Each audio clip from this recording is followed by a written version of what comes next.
These gray cups would make a good elephant nose.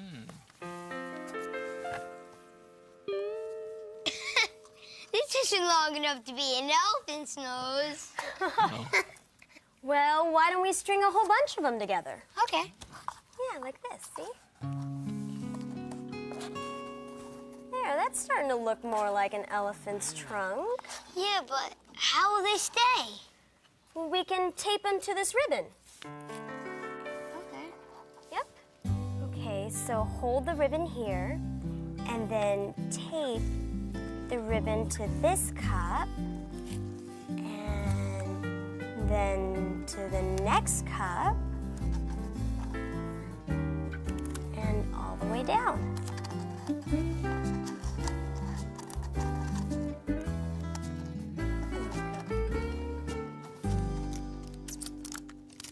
Okay, now turn it over and do the other side. Oh, both sides. Here you go. Great idea.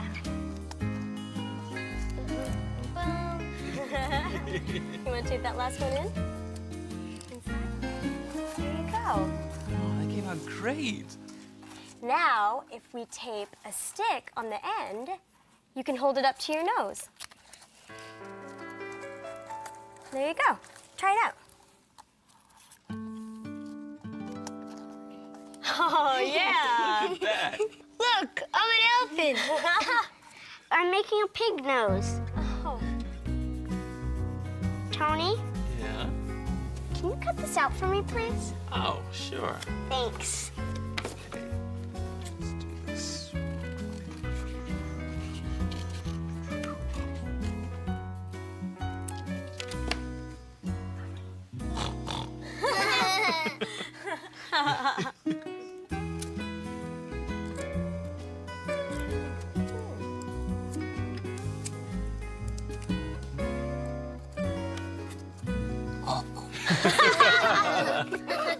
I bet a pig could smell food really well with a nose like that. You'd find your muffins right away, Tony. You're right.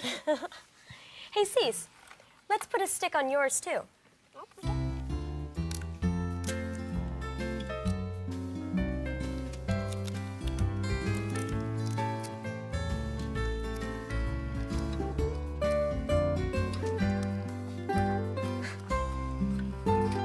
That's great. I can make a nose, too.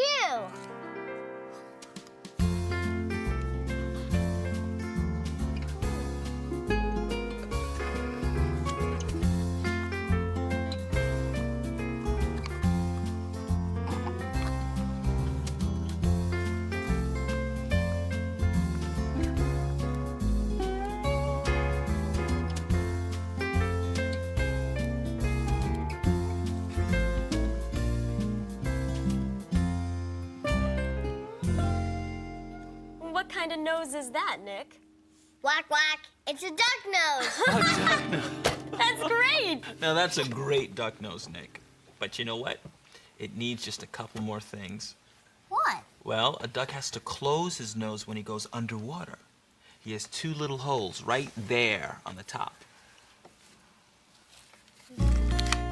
How about here? Oh, yeah. Whack, whack. Just look at all these great noses we've made.